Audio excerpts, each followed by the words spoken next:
Olá a todos, estão bem-vindos a mais um OsteoTalks. Desta vez temos um convidado chamado Leonardo Vieira, Sete Vieira, e vamos falar sobre dor crónica, mas sobretudo o papel da fáscia e do sistema fascial em vários fenómenos como a dor e outras síndromes miofasciais e outras questões. Mas aqui o grande protagonista vai ser a fáscia. O Leonardo é fisioterapeuta, é osteopata, é especialista em ortopedia e fisioterapia desportiva. Faz parte de um programa de pós-graduação, de mestrado e doutoramento em reabilitação musculoesquelética, é formador nacional e internacional em áreas da faixa, embriologia, osteopatia, fisioterapia, terapia manual, reabilitação vestibular, dor, autor de vários artigos e capítulos de livros publicados nas mesmas áreas, embriologia, filogenética, fáscia, dor e reabilitação, palestrante e sócio fundador de uma empresa de formação chamada AB Fáscias, e é também pesquisador no grupo de pesquisa em fáscia no Brasil, brasileiro, e também ministra aulas, é docente então no Brasil e na Europa, e é researcher, pesquisador e é também clínico. E pronto, e vamos falar sobre esta coisa fascinante da fáscia, que é, há umas décadas a fáscia era assim uma coisa que não se ligava muito, não é? E passou por várias evoluções, a própria o tecido facial. ah, com a sua evolução deixou de ser uma coisa que não tinha muita importância para ser uma coisa que até tinha alguma importância. Passou de ser uma coisa só puramente sólida e começou-se a achar modelos mecânicos de tensegridade onde se incluía a fáscia, mas depois também os modelos foram evoluindo para modelos mais de biotensegridade, onde havia componentes elásticos sólidos e líquidos, e a fáscia então corresponde a essas componentes todas. Tem componentes muito elásticas, tem componentes muito rígidas, como o colagênio bastante duro, depende da fáscia, e tem componentes, tem água, e temos até a faixa vascular com componentes de sangue e etc. Então este tecido facial, este sistema facial, esta coisa que dá estrutura, mas não é só uma estrutura sólida, também tem esta componente de sangue e de água, que e por ser tão diferenciada, tem imensos tipos de células. Há coisas que nós sabemos do colagênio, dos fibroblastos, mas até mais recentemente as fasciocitos, que têm uma importância de uma relação intercelular, os telocitos, que também se encontrou mais recentemente nas fáscias. Tem esta matriz extracelular cheia de fibrinas, colaginas, elestinas, etc., colagénios. Reveste desde a parte mais superficial à parte mais interna, portanto a faixa hoje em dia está cheia de terminações nervosas, receptores da dor C, mecanorreceptores. E portanto a faixa hoje há um comitê, até o Comitê Internacional do Estudo da Faixa, não é? Que em 2020, acho que a publicação mais recente é do ano passado. E pegando nesta ideia da faixa, então esta coisa fascinante deste tecido conectivo cujo conceito foi evoluindo ao longo dos anos até chegar a este ponto. O que é que a faixa aqui, como é que a faixa, fazendo esta introdução, qual é, para quem trabalha na nossa área, na terapia manual, etc., com movimento, qual é a importância mesmo aqui, na sua opinião, já que estuda estes fenómenos da fáscia na doença e na dor, etc.? Bom dia a todos, bom dia, Bruno. Primeiramente, obrigado pelo convite. Aí é um prazer estar falando para vocês um pouco da minha experiência, das pesquisas ao qual tenho participado. Então vamos lá, a fáscia, você já deu uma boa introdução sobre ela aí, já trazendo até conceitos mais atuais, né? Você fez uma timeline, uma linha do tempo a respeito dela, e foi brilhante, inclusive, em tão pouco tempo você resumiu tão bem, né? Várias coisas. Então vamos lá, um tecido que a princípio ele era visto muito de uma forma mecânica, né? E aí vem até hoje em alta a abordagem miofacial, né? O pessoal linkando a face simplesmente ao envoltório do músculo. E em 2014, esse comitê, igual você falou, que foi um comitê criado para os principais pesquisadores de fáscia do mundo, do Facial Research Society, eles começaram a se reunir em 2012 e foi até 2014 para definir realmente o que é fáscia. porque de um tempo para cá cresceu muito, se você for bater num PubMed hoje, o termo fáscia em pesquisas e tudo mais. Mesmo tendo aumentado muito, ainda é algo que está caminhando pelo tamanho desse tecido. Então, esse comitê, o primeiro objetivo dele foi delinear os limites da fáscia. E aí tem um artigo que eu coloquei para vocês aí, que é só procurar o Bruno que ele vai passar para vocês, que é um artigo ao qual a definição do que é fáscia, do limite do tecido facial, porque acaba que a fáscia começou a ser colocada como se ela fosse tudo, mas na verdade ela tem um limite, né? Fáscia é todo tecido anatomicamente dissecável, o qual a gente consegue tirar da peça e visualizar anatomicamente. São os envoltórios.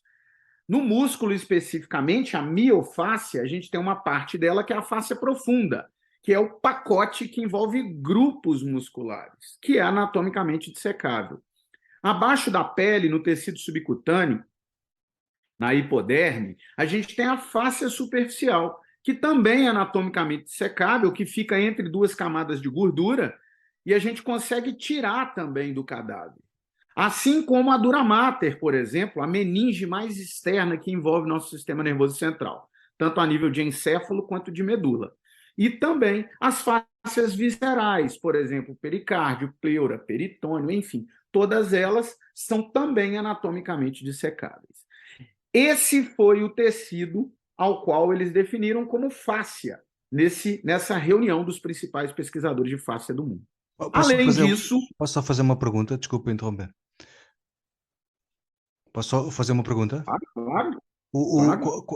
Quando falamos da dura mater e a mãe dura, não é? A mãe protetora, este tecido colagenoso muito duro, muito protetor, e depois continua-se a falar do epineuro como esta continuidade de faixa também, mas mais periférica do tecido nervoso, ou eles param na dura? Sim, então vamos lá. Eu vou chegar nesse ponto agora. Ok. Então, assim, esses tecidos que eu falei é a fáscia propriamente dita, ou seja, anatomicamente dissecável.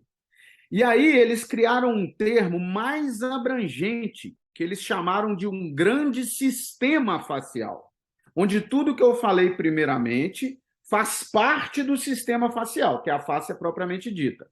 Porém, estruturas de tecido conjuntivo que não são anatomicamente dissecáveis, como, por exemplo, um perineuro, um epimísio, perimísio e endomísio, que entra para dentro do músculo e eu não consigo tirá-lo, eu não consigo separar.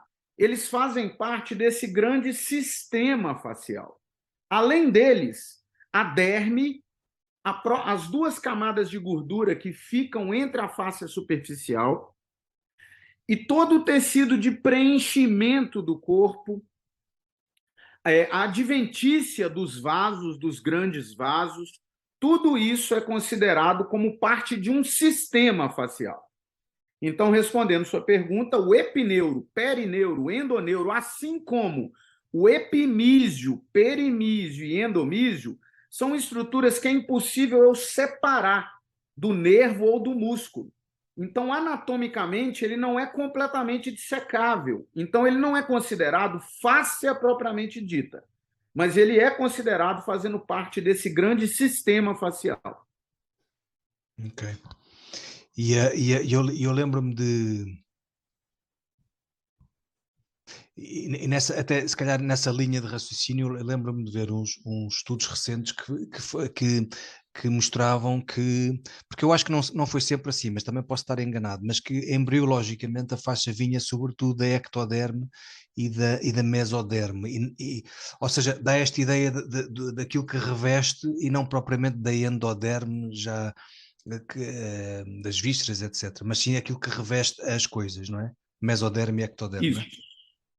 Na verdade, todo esse tecido facial, ele é um tecido que, desde a formação embrionária dele, ele tem uma característica principal, que é de dar base para os outros tecidos crescerem, ao mesmo tempo protegendo, ajudando na forma desse tecido.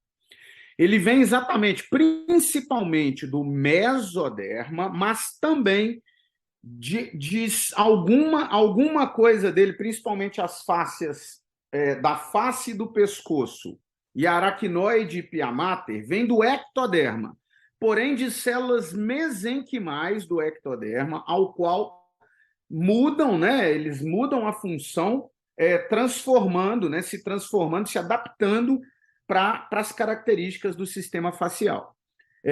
Eu gostaria de chamar a atenção, né? O Eric Blechschmidt, da embriologia, ele traz um conceito muito interessante, onde ele não analisa simplesmente as células, né? Porque essa classificação, ectoderma, endoderma e mesoderma, é uma classificação que leva em conta puramente as células do disco embrionário trilaminar, que é formada na gastrulação.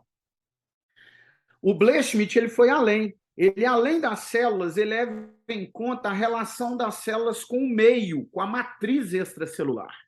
E aí ele divide os tecidos do corpo em dois. Tecido de fronteira, que seriam as células do ectoderma e do endoderma, e tecido de interior, que aí seriam as células do meso, mas toda a matriz extracelular, tanto do ecto quanto do meso, do endo.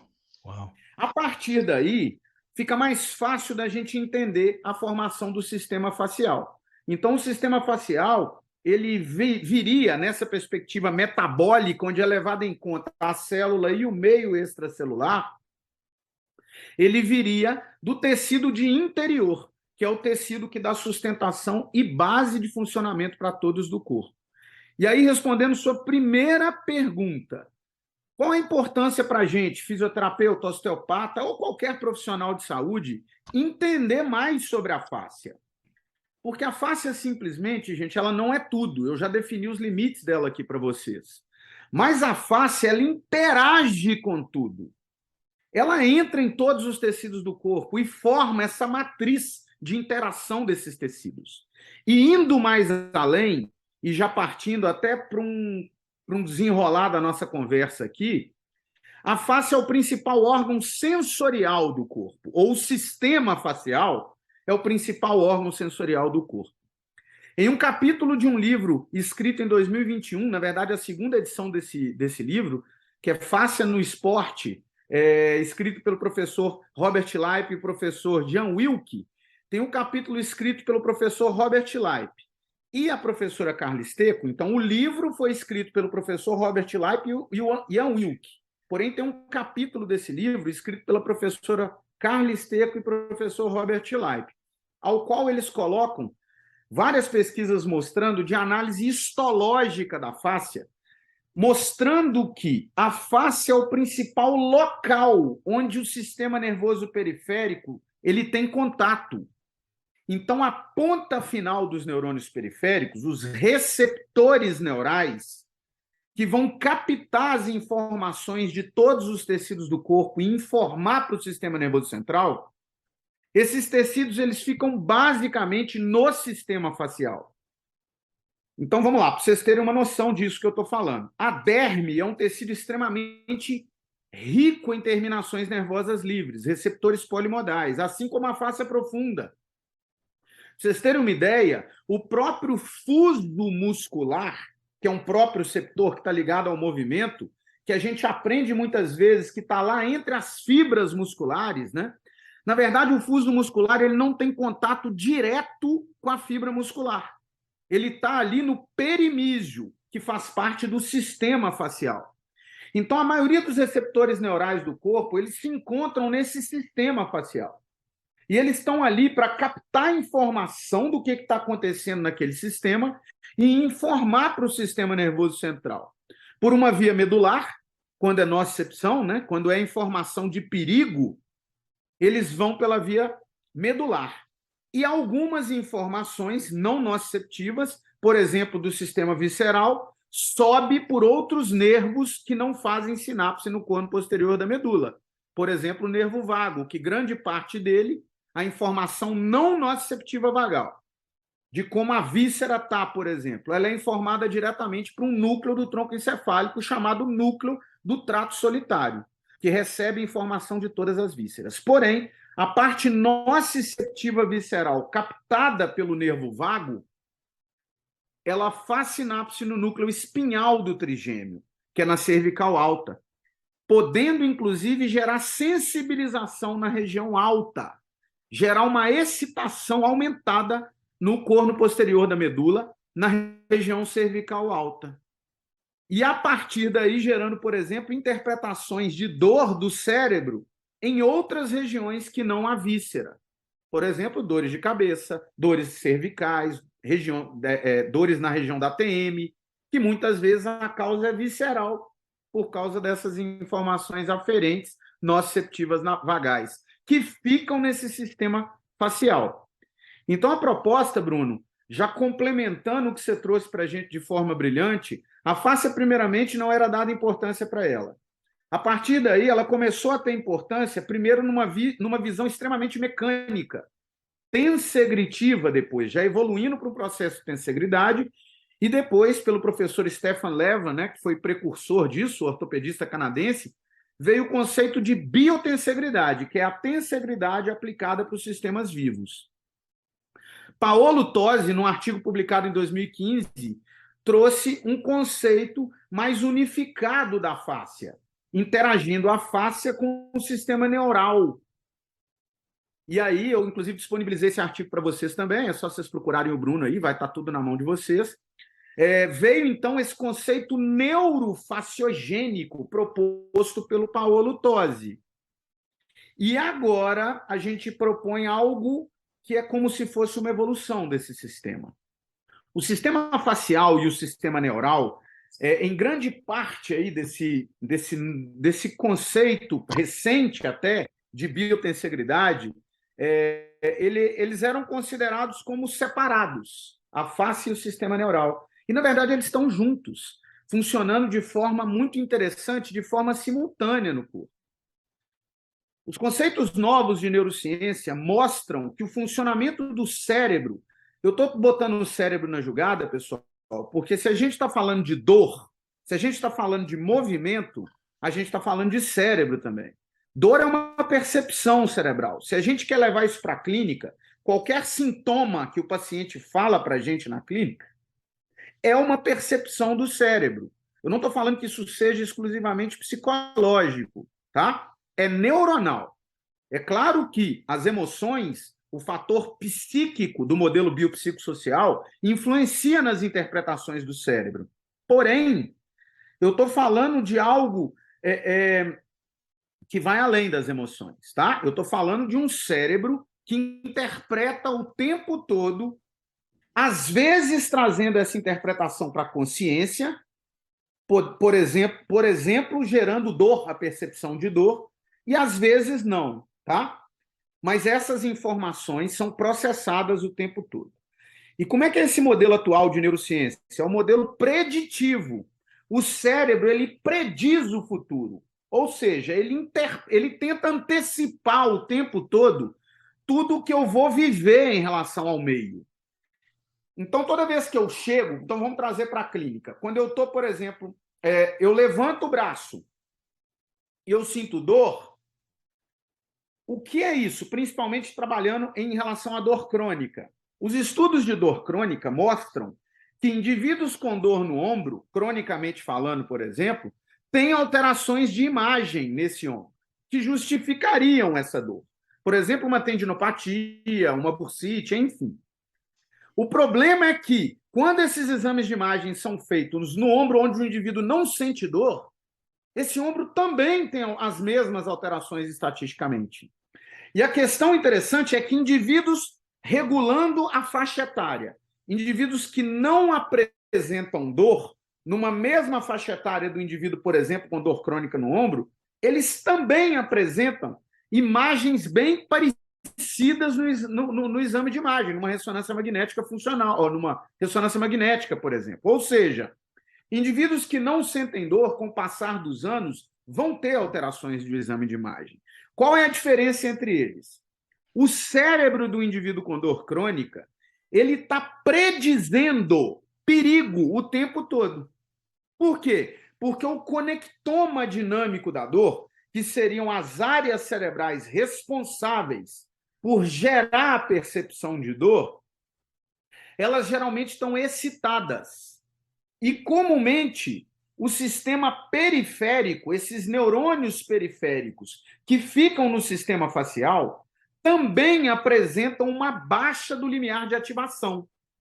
Então, receptores que antes eram salientes, ou seja, ficavam silenciosos, que apresentavam um limiar mais alto de disparo, eles só disparavam com um perigo mais forte, por exemplo, uma inflamação grande no estômago, eles começam a disparar com pequenas informações. E esse disparo é interpretado por esse conectoma dinâmico, tanto a nível medular quanto a nível encefálico, cerebral, cortical, como perigo. Agora vamos trazer isso de novo aqui para a clínica. Então, o indivíduo ele passa a ter dor no ombro, ao levantar o ombro, ele sente dor. O sentido da dor, gente, é sempre um sentido de proteção. É uma percepção cerebral relacionada a perigo, proteção. O problema do indivíduo com dor crônica é que ele passa a perceber aquilo como perigo, por exemplo, levantar o braço, numa situação que não é perigosa. Então, por exemplo, levantar o braço é perigoso? Não. Só que como aquela área cerebral e todo o componente, né, as áreas cerebrais e os componentes neurais do conectoma da dor, inclusive periférico, geralmente estão hiperexcitados, a antecipação do indivíduo com dor crônica é de já prever que vai doer antes mesmo do movimento acontecer. E o mais interessante é que quando você distrai esse indivíduo com alguma tarefa, onde pede para ele, por exemplo, para pegar algo na prateleira de cima, ou seja, ele passa a não mais pensar no corpo dele, mas começa a interagir com o ambiente. Ele vai ter que levantar o braço para pegar algo, você pede para ele, pega alguma coisa, um livro para mim que está aqui em cima da minha prateleira. Em muitos casos, esse indivíduo pega o livro e não sente dor. E aí, o que você fez, na verdade? Você distraiu o cérebro dele. E aí vem a pergunta, se aquela lesão no braço fosse realmente o que gerava a dor crônica dele no ombro, ele pegar um livro deveria doer do mesmo jeito, porque a lesão está ali. E, na verdade, em muitos casos, não vai doer. Então, uma das formas da gente testar isso clinicamente é usar esse sistema de distração do cérebro. É trazer o nível de atenção para uma outra região. E aí entra em algo bem interessante, porque hoje o que eu acredito que a gente faz para o paciente é avaliar as condições dele naquele momento na clínica, as condições preditivas dele, e começar a mudar essa predição com a terapia manual. Então, olha só que interessante. Se o indivíduo tem uma dor para levantar o braço, vamos seguir nesse caminho que a gente está nela, uma dor crônica, tá, gente? O que eu vou fazer? Eu vou testar primeiramente se tem alguma área do corno posterior da medula dele que está mais sensível, excitado. Esse é um dos subprojetos do meu trabalho de doutorado, tá? Validar um teste que a gente chama de dermátomo. A gente pinça a região paravertebral do indivíduo e vê se tem alguma região na derme, tá? Faz parte do sistema facial. Eu estou pinçando a derme e vejo se tem alguma região mais excitada, ou seja, que o indivíduo sente mais desconforto. A partir dessa região, eu começo a testar, porque aí eu identifico um nível medular que pode ser que esteja mais excitado. Porque quando eu palpo a região paravertebral do indivíduo, vários níveis ele não sente dor, e alguns níveis ele fala, opa, aí dói mais. A partir do momento que eu acho um nível que está mais excitado, porque ele sente dor ao pinçamento, eu começo a testar as estruturas que mandam informação nociceptiva para aquele corno posterior da medula do indivíduo. A gente usa o teste inibitório. Então, vamos lá. Vamos pensar que eu palpei o indivíduo e a região cervical dele, média, ele sente um desconforto.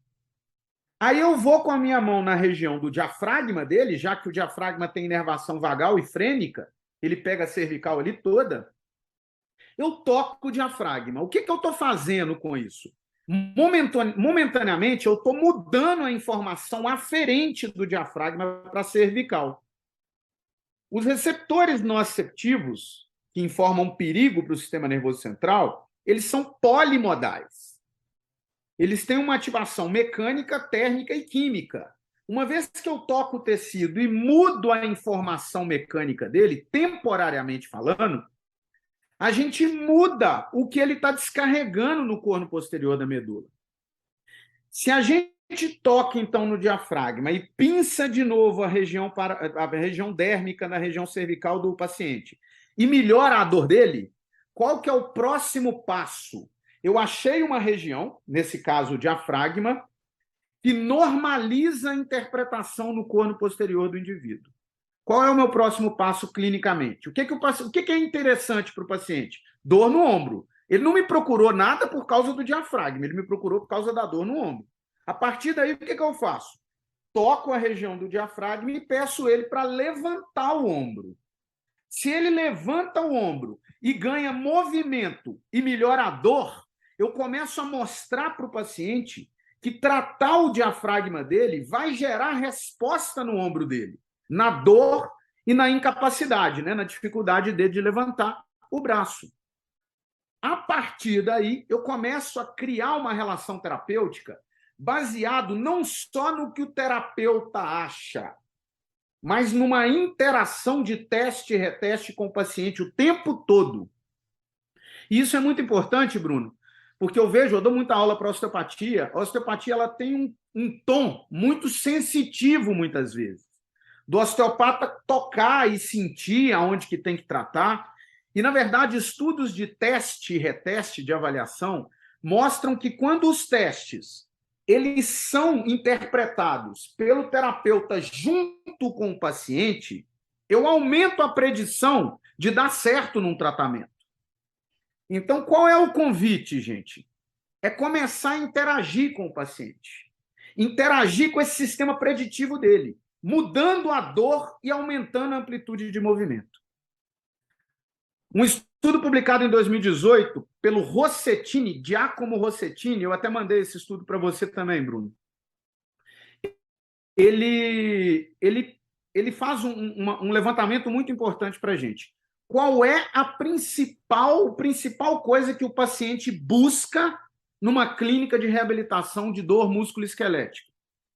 Quais as duas coisas que o paciente mais gosta, mais ele quer quando ele vai buscar uma ajuda? E é alívio da dor e melhora da incapacidade, ou seja, uma melhora do movimento, de executar tarefas. O convite aqui é para usar essa ligação neurofacial, mudando o sistema preditivo do paciente. Muitas vezes a gente vai com testes supramedulares, que são os testes, por exemplo, de somação temporal e de modulação condicionada da dor, o CPM, para a gente testar uma via supramedular. E a gente interage isso com o movimento também e com alívio de dor o tempo todo. Então, toda a sessão de tratamento hoje, no meu modo de ver, o que a gente ensina e o que a gente usa na prática clínica, e é o que a gente está buscando nas pesquisas, com ensaios clínicos randomizados, no modelo de mediação, é justamente tentar entender para aquele paciente qual é o mediador, qual é o sistema que eu vou usar para melhorar a predição clínica dele, tanto da dor quanto da incapacidade. Não sei se eu me tornei claro assim em tão pouco tempo, mas... Não, sim, sim, e é muito interessante e fez-me aqui pensar em várias... Eu como estudo e dou aulas em neurociências e neurologia e é uma área que ensino há muitos anos e que estudo, portanto, andava aqui também um pouco deslumbrado com algumas das coisas e a fazer-me também pensar e é muito interessante. Eu gostava só de fazer aqui duas notas ou três, que é em relação às referências bibliográficas, a estes estudos que o Leonardo tem falado, etc. e outros, vão estar, como é habitual, na descrição do vídeo, nas redes sociais e no YouTube. Só para quem não saiba o que são neurónios polimodais, como diz o nome, são neurónios que mudam, no fundo, o seu estímulo é captar, tem a capacidade de receber vários tipos de estímulo diferentes. Portanto, há neurónios que são sensíveis de acordo com os seus canais iónicos a um determinado estímulo, só um estímulo térmico, ou doloroso, ou químico, whatever, mas há uns que têm esta capacidade de se modificar e de conseguirem receber estímulos diferentes. Esses neurónios são chamados polimodais.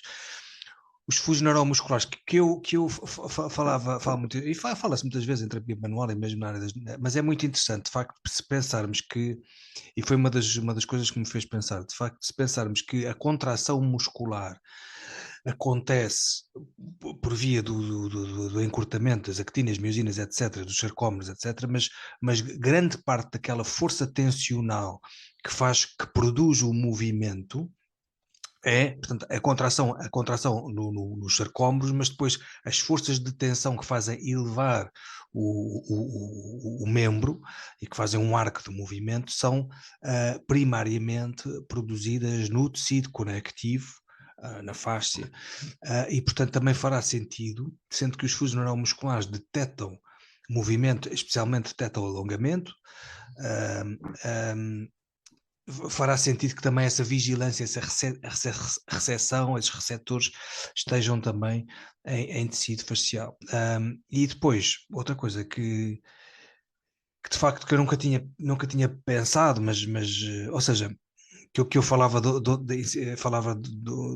é que é interessante pensar sobre isso, embora eu fale bastante disto, mas é sempre interessante, que não sei se a maior parte das pessoas tem consciência que as vias viscerais, as vias do sistema nervoso autónomo, que muitas vezes fala no sistema nervoso autónomo quase como se fossem vias eferentes, ou seja, motoras viscerais, etc., mas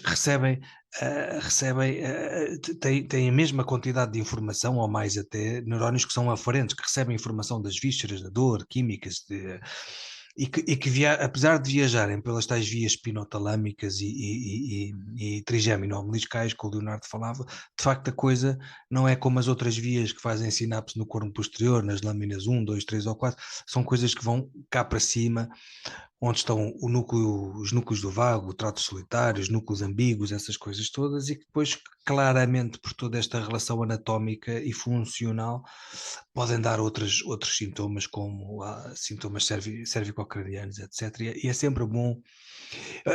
A pergunta que eu só tinha duas perguntas, de facto, se o Leonardo não se importa, que é uma que é muito simples, quase de sim ou não, e a outra é porque deixou aqui uma pista, acho eu, pelo menos foi esse o meu raciocínio, que é que é uma área muito interessante, que eu acho absolutamente interessante. Já falei com isto com vários colegas. Em Inglaterra falava-se muito disto há uns anos, e havia até pessoal que só intervinha muito nos pacientes, procurando um raciocínio mais embriológico do que propriamente mecânico. E a minha pergunta a pergunta mais complexa é, naquilo que o Leonardo disse até agora, até de perceber a hiperexcitabilidade ao nível da derme, ao nível cervical, e depois ir a outras zonas inervadas pelos mesmos territórios e, no fundo, criar ali um estímulo mecânico não doloroso, no sentido de inibir outros impulsos. O meu cérebro está quase aqui a gritar com excitabilidade, mas não associativa, que é seria muito interessante, e se calhar é mesmo assim, se calhar é esse um pouco a estrutura do tratamento, que é, se calhar se pensarmos nas zonas, no desenvolvimento embrionário, falámos há pouco nas ectodermes, mesodermes e depois em todos os tecidos que aquilo vai formar e a matriz extracelular, mas se pensarmos em zonas sintomáticas do paciente, clavícula, omoplata, não sei o quê, mas sabemos que vem embrionariamente de zonas que vão dar origem a tecidos como os intercostais e as costelas, aquelas coisas. Se pensarmos nesse raciocínio de embriológico, e formos a outros tecidos que venham das mesmas mesodermes e ectodermes, mas outros tecidos que não estão com nossa excitabilidade, não estão com hiperexcitabilidade, não estão com o limiar da excitabilidade baixo, e criarmos ali o tal estímulo mecânico de toque que seja agradável e não doloroso, e depois pedimos ao paciente para fazer determinados movimentos, eu penso que seja mais ou menos por aí que o que o Leonardo esteja a falar. Era a primeira pergunta. Ou se isto que eu estou a dizer faz sentido para si. Ahm, e a outra pergunta tem a ver com as cadeias miofasciais, porque há uns anos havia um senhor, o Tom Myers, que escreveu livros e não sei o quê, que falava desta relação da fáscia, mas exatamente ele formou ou desenvolveu cadeias miofasciais, não foi o único, claro, mas falava muito desta relação de aquilo que é dissecável e aquilo que é dissecável à mesma, hum, à mesma, como é que ele dizia? À mesma profundidade, portanto tinha que haver uma continuidade com a mesma profundidade do tecido que era dissecável. Pergunta mais simples, o que é que acha destas cadeias miofasciais do Myers? Se faz sentido só pensarmos assim na faixa, dividirmos assim, e isso fará sentido. Acho que tem muito mais do que se lhe diga, mas se isso eventualmente do ponto de vista mecânico é suficiente, acho que não, tendo em conta tudo o que se sabe sobre hoje a neurociência da dor e, não sei, e etc. E esta coisa, este raciocínio de embriologia que eu descrevi. Convidava-o a ver também um podcast que eu fiz com o Dr. Jorge Esteves, que fala muito deste modelo preditivo e de enativismo e de pôr exatamente o paciente a participar nestes conceitos. Bom, enfim, não queria também demorar assim tanto tempo, mas o que é que acha destas duas questões que eu coloquei? Só para Muito bem. terminar. Vamos para a embriologia primeiro. A embriologia, ela te dá a base para você testar clinicamente várias possibilidades, né? Muitas vezes você nem precisa nem de tocar para o paciente melhorar, né? Melhorar a percepção de dor e movimento, né? Então, assim, a embriologia, no meu ponto de vista, se você for afunilando para as fases mais iniciais embrionárias, tudo vai ter relação com tudo, né? Então é muito difícil usar o raciocínio da embriologia, porque, por exemplo, o tecido de interior é o mesmo. Então, teoricamente, todo o sistema facial está conectado. Biotensegritivamente, está tudo conectado, né? A gente vive uma matriz dinâmica de tensão.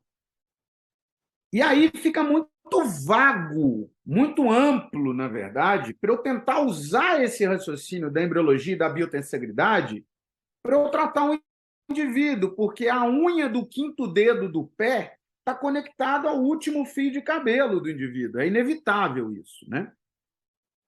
A ideia é usar o sistema neural para ver como que essa predição interfere nos dois critérios clínicos principais, que é dor e incapacidade.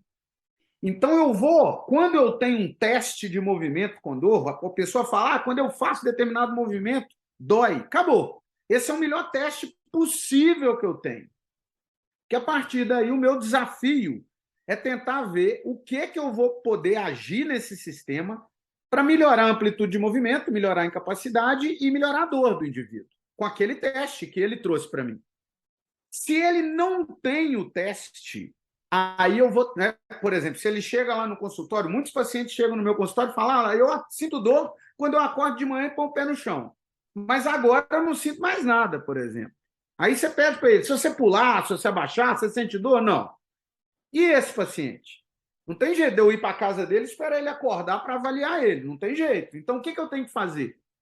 Testar o sistema neural dele. E aí a gente testa justamente por esses níveis de percepção.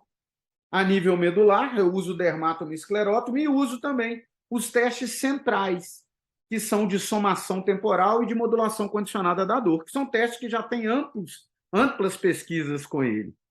E aí eu vou testar, ver o que eu melhoro o resultado desses testes, uma vez que esse tipo de paciente não tem uma dor naquele momento reprodutível para mim. Porque se ele tem, maravilha.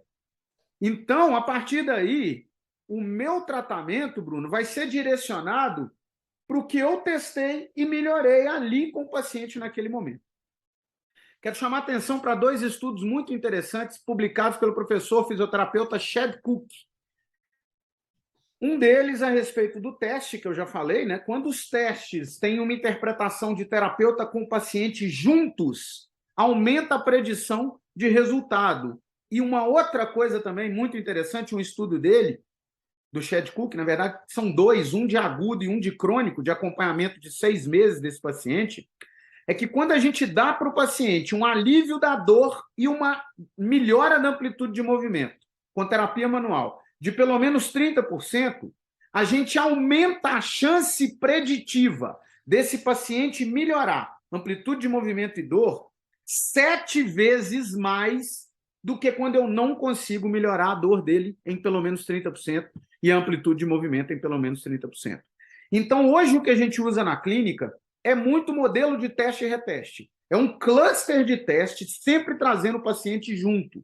Usando junto educação em dor, entendendo, principalmente para o crônico, entendendo, mostrando para ele o que é a dor, claro que sempre respeitando a dor dele, mas mostrando que, geralmente, em dor crônica, eu nunca tenho uma inflamação, uma irritação, uma lesão tecidual que ela é geralmente compatível com a dor que ele sente, com a percepção de dor dele. Então, a gente traz para esse modelo preditivo de interação o tempo todo. Então, a embriologia, ela abre muito o leque e abre possibilidades. Então, por exemplo, a gente sabe que para a formação dos membros superiores e cintura pélvica escapular, ela vem, o broto, né, a formação do broto, ela vem a partir do crescimento do desenvolvimento do endoderma, ali do tubo digestivo primitivo, principalmente ali do pulmão, né, do embrião, a nível embrionário, ainda não é pulmão, mas o que será pulmão, tomando o espaço da cavidade celômica torácica.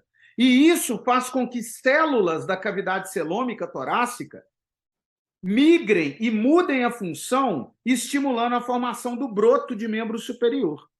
Quem quiser ler mais a respeito, tem um artigo, esse eu te mando, tá, Bruno? Me cobra ele se eu esquecer. Da Rita Carmona, de 2018, e colaboradores, que mostra a relação das células mesenquimais do espaço celoma, do espaço celômico torácico, formando o broto de membro superior.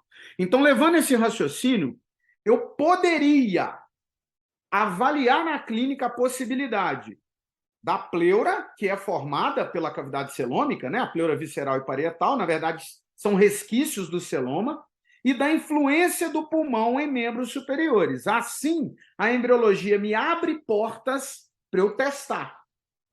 Mas se a gente está falando de dor e diminuição de amplitude de movimento, ou seja, percepções, botar o sistema neural na jogada é sempre importante, porque é o cérebro que forma as predições, né, que formam as percepções. Claro, sem então, dúvida. a embriologia ela serve, sim, muito. Estudar embriologia é muito interessante. E aí eu cito um autor, né, o Eric Blechschmidt, e cito um osteopata que é brilhante, ao qual eu tive a oportunidade de fazer o curso com ele, que é o Jean-Paul Hopner, ao qual ele vai dar uma base de embriologia muito interessante. Porém, não é igual para todo mundo. E abre muito o leque. O que eu posso fazer na clínica? Testar as possibilidades, junto com o paciente. Então, a primeira pergunta sua seria essa a resposta. Se não ficou bem claro, você pode voltar ótimo, tá. Aliás, o Jean-Paul Hopner teve já no podcast, já caiu um pouco aqui. Está-me a ouvir? Agora sim. O Jean-Paul Hopner teve aqui no Osteotalks, já o entrevistei há cerca de 2 meses, já é muito interessante, tem um livro novo, escreveu um livro novo. Sim. E está-me a ouvir? Consegue-me ouvir, Leonardo? Ou sim, agora está bom. Ok. Portanto, é um podcast muito interessante também, o do Jean Paul. Eu há bocadinho, quando fez a referência do exemplo da cervical e depois diafragma, na relação com o nervo frénico e com o diafragma e com o plexo braquial, etc., eu fui aí para essa ideia embriológica do desenvolvimento das estruturas e dos tecidos, juntamente com aquilo que vai ser o tecido nervoso. Então estava a pensar que estava a falar do diafragma e da cervical nessa relação mais embrionária que íamos fazer, avaliando sempre o movimento e com a participação do paciente, mas pensava que estava a fazer mais essa relação embrionária. Não, eu estava indo mais por uma linha neural, de onde a aferência entra no cono posterior da medula, podendo sensibilizar aquela região, por exemplo, ao toque da pele, né? A pele da região paravertebral é inervada pelo nervo espinhal posterior, o ramo posterior do nervo espinhal. ele é segmentar. Yeah. Embriologicamente, ele vem do epímero, né? De uma construção que tem dos músculos extensores. E o nervo ele é segmentar. Então, quando eu pinço a pele, eu consigo testar o nível da medula, o nível segmentar da medula, o nível de excitação da medula. Uma das coisas que se usa nas neuropatias periféricas para os chamados sinais positivos, muito associado à dor crónica, que eu acho que é aquilo que fala da somação temporal e que eventualmente até podia ser interessante em vez do pensamento, não sei, mas o estímulo contínuo tem que ser ao ritmo Sim. tem que ser ao ritmo de 1 segundo, 2 segundos. E a ideia dessa somação temporal é isso: o paciente cada vez vai tendo mais dor, cada vez mais dor, até ao ponto de não conseguir, não aguentar mais com dor. É isto que entendo por somação Isso. temporal. Isso. Uma resposta normal é ir aumentando de forma gradual, lenta, a percepção da dor com o mesmo estímulo. Na clínica e na pesquisa, a gente usa o algômetro, né? Que a gente quantifica a pressão. É aquele aparelhinho ao qual a gente quantifica a pressão. E pode ser usado em qualquer lugar do corpo, de preferência no lugar onde a pessoa não dói, não sente dor, né? O que eu estou testando é o cérebro dela. Eu uso muito no trapézio ou na coxa. Então eu vou dando um estímulo e capto o primeiro limiar de dor do indivíduo. Aí ele vira e fala, quando eu aperto até 4, por exemplo, ele fala, opa, doeu. E aí eu vou repetindo esse estímulo na mesma região do trapézio e vou vendo se à medida que eu repito os 4 quilogramas força, eu vou tendo uma mesma percepção de dor. Uma situação normal, onde o cérebro está interpretando bem, é uma subida lenta e gradual. Ou seja, à medida que eu vou fazendo os 4 quilogramas, o paciente vai falando, está doendo um pouquinho mais cada vez que você faz. Uma resposta alterada é na segunda, terceira, quarta medição, o paciente já começar a ficar muito irritado. Fala, nossa, mas está doendo muito. Então, quando está doendo muito, esse é um teste chamado somação temporal positivo, ou seja, o limiar do conectoma dinâmico da dor, das áreas da orquestra cerebral da dor, ele está reduzido, ou ele reduz muito rápido. É sinal que essas áreas elas estão hiperexcitadas. E aí eu vou trabalhar por vias de equilibrar melhor essa sensibilização central. E aí tem várias vias, né? Talvez por um outro papo a gente bater, mas diafragma, padrão respiratório junto com mudança de hábito, avaliar sistema alimentar, né? Avaliar o sono, e aí passa a ser muito importante traçar metas de organização central desse paciente. E aí, fechando, né? Porque se a gente for pensar, Bruno, por uma via embrionária, o reposicionamento do septum transverso, coração e fígado primitivo, que é formado na frente da cabeça do embrião e vem para a região torácica no período, né, no final da embriogênese, já está no lugar ali, isso vai influenciar todos os órgãos do corpo. E aí eu começo a cair naquilo. A embriologia abre um leque de possibilidades gigantescos. Não é ruim isso. Mas o que eu preciso é avaliar clinicamente e ver junto com o paciente o que gera um desfecho melhor para ele. Não, sim, porque se eu consigo, na sessão, durante a sessão, melhorar a dor e incapacidade do indivíduo, eu aumento a predição do cérebro dele se reorganizar. Sem dúvida, sim, e acho que percebi. Por exemplo, fazendo aqui a comparação, por exemplo, com a lombar, se fôssemos à região segmentar da L5, como disse bem, o ramo posterior é aquilo que inerva a parte posterior do tronco, e não estamos a falar dos plexos, não estou a falar mas se fôssemos ao segmento L5, mas também sabendo que chega a L5 aferências e que saem aferências que vão para o primeiro dedo do pé, por exemplo, era fazermos o mesmo que fazíamos com o diafragma e com a cervical, era fazermos com o dedo do pé ou com o pé em relação àquele... Portanto, comparando, não é? Portanto, acho que percebi. E eu poderia gerar uma tensão na face plantar, né? Por exemplo, eu pego a face plantar, palpo ela, sem dor, mudo a informação da face plantar e vejo se eu melhoro L4, L5. Se melhorar, a minha intervenção vai ser na face plantar. No fundo é a modular a dor, não é? Arranjar aqui esquemas para modular, para fazer a modulação. Mudar. Exato. mudar a predição da dor.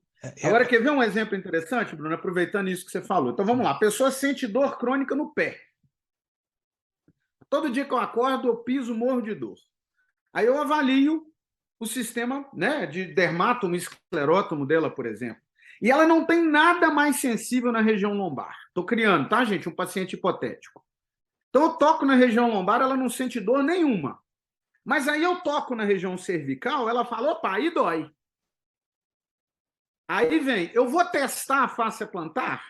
Não, porque a fáscia plantar, a informação dela, a primeira sinapse do neurônio nociceptivo da fáscia plantar, faz sinapse em L4, L5, S1, S2, S3, pelo nervo ciático, né? Os ramos do nervo tibial, que é um ramo do ciático. Então não faz sentido eu testar a fáscia plantar, porque eu teria uma sensibilidade aumentada na região lombar. Aí eu vou testar quem? O que entra na cervical. Aí eu testo, por exemplo, o diafragma. Melhora a dor da cervical? Qual que é o meu próximo passo? Se o paciente sente dor para andar, por exemplo, eu toco a região do diafragma, que é o que vai normalizar a região cervical, e peço para ele andar, pisar. E se aí ele pisa e melhora a dor, fala, agora não está doendo. Aí eu falo com ele, tá vendo como é que eu tenho que tratar o seu diafragma para melhorar a sua dor no pé?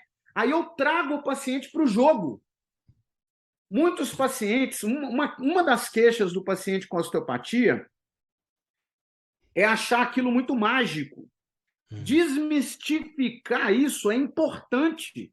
Trazer isso para um bate-papo para o paciente vai aproximar ele de um desfecho mais favorável. Então é muito interessante a gente entender isso, porque dor, ainda mais crônica, é uma percepção do cérebro. Não necessariamente eu teria uma fáscia plantar, que é onde dói, por exemplo, nesse exemplo que eu dei, que é realmente a estrutura que está gerando a dor. Não necessariamente. E aí eu posso fazer o seguinte, eu trato o paciente, trato o diafragma dele, nesse exemplo, por exemplo, que eu dei, e passo exercício para a planta do pé para ele, junto com respiração. E aí eu otimizo esse sistema para ele dar certo. E até o exercício eu testo na sessão também, para ver se vai dar alívio para o indivíduo. E essa é a ideia, é interagir o tempo todo com o paciente, né? Muito interessante. aí, Através desta autoestrada que é o sistema facial. Muito, muito, muito interessante, sim. E aí, já passando para a sua segunda pergunta, das cadeias miofaciais do Thomas Myers, o Ian Wilke fez uma revisão de literatura tentando ver se essas reais cadeias propostas pelo Thomas Myers, se elas realmente existem. E, na verdade, algumas sim. Mas, na verdade, cara, a face, ela interage todos os tecidos. Então, vamos lá. Deixa eu dar um exemplo. Esse exemplo, eu até fiz um vídeo que vai ser postado no meu Instagram pessoal aí nas próximas semanas. Uma cadeia miofacial. Vamos lá, cadeia posterior do Thomas Myers. Começa na face plantar, ali nos 5 dedos e depois os 5 metatarsos. Né? A face plantar ela tem duas camadas, superficial e profunda, mas enfim, começa ali nos dedos e nos metatarsos, continua e insere a face plantar no calcâneo. Nesse mesmo lugar se insere o tendão de Aquiles, o tendão do tríceps sural. Então ela vai ser contínua com esse tendão que vai abraçar a face profunda, que vai envolver o sólio gastrocnêmio, o compartimento posterior da perna. O tendão do gastrocnêmio cruza o joelho. Ele é biarticular, né, o gastrocnêmio. Então, uma parte do tendão dele vai cruzar o joelho e se inserir no fêmur. Ali na região posterior do joelho, eu tenho os tendões dos isquiotibiais, bíceps, semitendinoso e semimembranoso, que vai uma parte inserir na tíbia e na fíbula, porém, vão inserir também uma parte nesses tendões do tríceps sural. Tá, gente? Eu estou colocando a cadeia posterior do Thomas Myers. Os isquiotibiais vão se inserir na tuberosidade esquiática e ali eles vão ser contínuos com o ligamento sacro-tuberoso, que vai da tuberosidade esquiática para o sacro. No sacro, o ligamento sacro-tuberoso vai ser contínuo com o tendão dos eretores da espinha, que vão até a base da cabeça. Vão se inserir ali na região occipital. Ali, uma parte desses tendões vão ser contínuos com a fáscia epicraniana, que vai envolver a cabeça e que vai se inserir parte dela na região superior da órbita. Ali na órbita, ela é contínua com tudo que envolve os olhos, chamadas de fáscia de Tenon. Agora vem comigo. Descrevi a cadeia posterior do Thomas Myers. Agora eu vou colocar coisas nela, tá? Então vamos lá. Na região da base do crânio, eu tenho ali a fáscia dos músculos suboccipitais, que envolve os músculos suboccipitais, o reto posterior maior, menor, o oblíquo superior e inferior da cabeça. A fáscia deles envolve esses músculos e projeta na região da cervical alta para dentro do canal medular. E ela é contínua com a dura mater. E aí uma cadeia miofacial já passa a interferir numa cadeia neural. A fáscia de Tenon, ela envolve tudo nos olhos e é contínua com a dura mater dos nervos cranianos que chegam nos olhos, os 5 pares cranianos. V1, a primeira porção do trigêmeo, né, o nervo oftálmico, troclear, abducente, oculomotor e o nervo óptico. A bainha dural que envolve esses nervos é contínua com a fáscia de Tenon. Então eu estou falando para vocês, gente, de uma tensão do pé que entra para dentro da cabeça. O ligamento sacrotuberal, por exemplo, que está nessa cadeia posterior, que se insere no sacro, ela é contínua com as fibras ósseas do sacro. E ali no sacro, ela é contínua com a lâmina ou fáscia sacro-retogênito-vésico-púbica, que é uma fáscia visceral, que ajuda a organizar os órgãos pélvicos, que vai até o púbis. E no púbis, ela é contínua com a bainha do reto abdominal, com a fáscia dos adutores. Então, eu acabei de mostrar que uma cadeia posterior ela é contínua com a fáscia visceral, com a fáscia neural e com outras fáscias de movimento. Cai na mesma resposta que eu dei para a embriologia. Eu não consigo usar um raciocínio de cadeia miofacial, porque, na verdade, essas cadeias todas se interagem. É importante eu saber para aumentar possibilidades clínicas, para eu avaliar interações de variáveis de tecidos, mas não para eu fechar uma tabela e falar, então todo mundo tem dor no pé, eu vou liberar a cadeia facial posterior do Thomas Myers e está tudo certo. Não. Às vezes a dor no pé, a dor é no pé, o paciente percebe a dor no pé, o cérebro dele percebe a dor no pé. Mas, na verdade, às vezes, o que vai melhorar é eu mexer numa região muito longe do pé e que não tem nada a ver com essa cadeia facial. Apesar de que tudo se interage. Eu tive aula com alguns professores de anatomia que mexem com dissecação e eles falam que tudo depende da imaginação do dissecador e do bisturi. Tudo é possível num corpo. Então, usar cadeias, modelos fechados, eles são importantes para serem testados numa possibilidade clínica. Lembrando que a melhora do paciente não depende só da minha mão, e sim da interação minha com o paciente. Que é esse modelo que o Jorge Esteves fala brilhantemente, né? Ele, junto com o Francesco Ceritelli, eles trazem muito esse modelo de interação. O Christian Lung também. A melhora clínica depende de N fatores e não simplesmente de mexer no lugar certo. Eu não sei se todos vocês já notaram, muitas vezes a gente mexe num paciente num local longe da dor, ele melhora.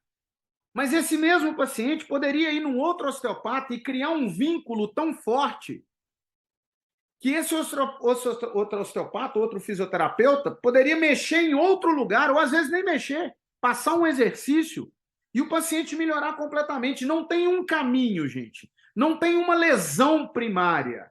Existe, sim, um processo de adaptação preditiva que depende muito da relação terapeuta-paciente. E aí o conhecimento de anatomia, de embriologia e de fisiologia aumentam a possibilidade para a gente poder interagir e testar. E vou além, conhecimento de neurociência da dor, conhecimento de relações terapeutas-pacientes. Vou dar mais um exemplo só. Antes eu trabalhava no serviço público aqui no Brasil e eu controlava uma rede de pessoas. E tinham vários estagiários junto. E nesse mesmo momento, eu tinha 2 estagiários muito peculiares. Um que estudava muito. Ele ganhava bolsa na escola, ele estudava numa escola particular, mas ele não pagava, porque ele era sempre o melhor aluno. e o outro que era um cara que trabalhava em 3 turnos para pagar a faculdade. Ele não tinha jeito dele estudar. Ele tinha uma grande limitação de conhecimento teórico. Porém, esse cara que não conseguia estudar muito, ele era fascinante no poder de interação com o paciente, no carinho, na forma como ele fala, ele era positivo. O outro não, era muito tímido. E os resultados que esse dava, o que o paciente tinha de melhor, era muito maior do que aquele que sabia muito mais. Então, gente, uma dica para vocês que estão escutando a gente aí, que está vendo também no canal do YouTube. O resultado não depende só do que eu estou fazendo, mas sim da interação que eu estou promovendo. Avaliar essas redes preditivas do paciente e criar algo que faça sentido não só para o terapeuta, numa cadeia lesional da cabeça do terapeuta, mas faz sentido ali para o paciente, naquele momento de alívio de dor, de incapacidade, de informação que eu vou dar para aquele indivíduo. Isso tudo aumenta a possibilidade de convencer o paciente a mudar de hábito, de melhorar a alimentação, de começar a fazer uma atividade física, de ter interações sociais saudáveis dentro do modelo biopsicossocial. Então, o conhecimento de embriologia, de anatomia, de tudo, de dor, vai só aumentar nossas possibilidades de interagir com aquele indivíduo naquele momento, porque o tratamento ele deve ser individualizado. Claro que existem coisas que vão se repetir, mas o que eu vou fazer é testar aquilo. E essa é a proposta, e isso é o que eu poderia falar para vocês aí, que é hoje o que eu mais acredito, é hoje nisso que eu pesquiso.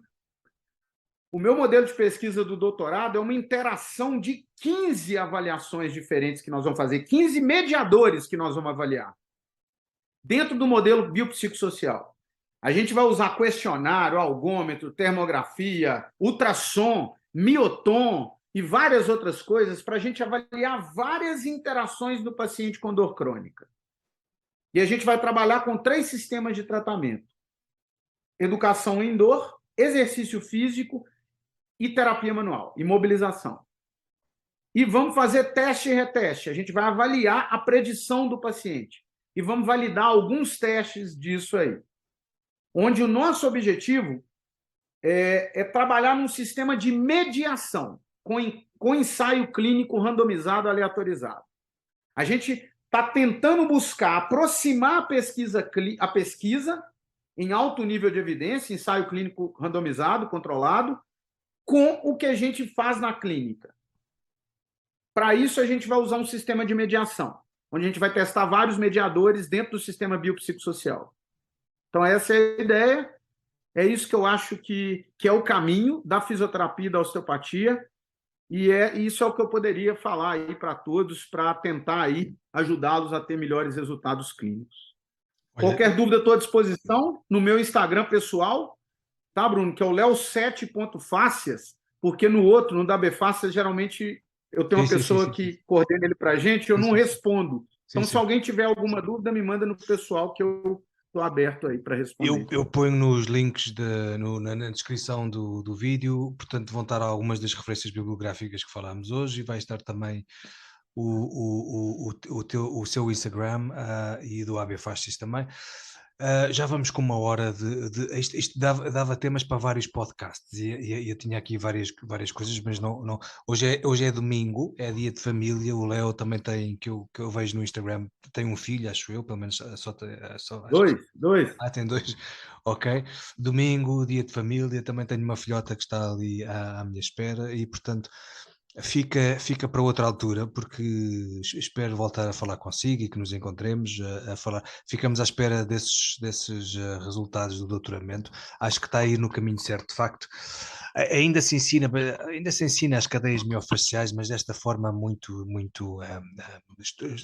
protocolar e muito estrutural, um pensamento muito estrutural, e de facto a evidência não mostra que à exceção dessa cadeia posterior que o Leonardo falou, que é uma cadeia essencialmente postural e antigravitária, Depois há todas outras cadeias que são muito mais funcionais e aí a partir daí podemos ir para líquidos e forças de pressão, intra e extra, tórax, abdômen, e a coisa é muito mais fluida e dinâmica do que propriamente uma coisa estática.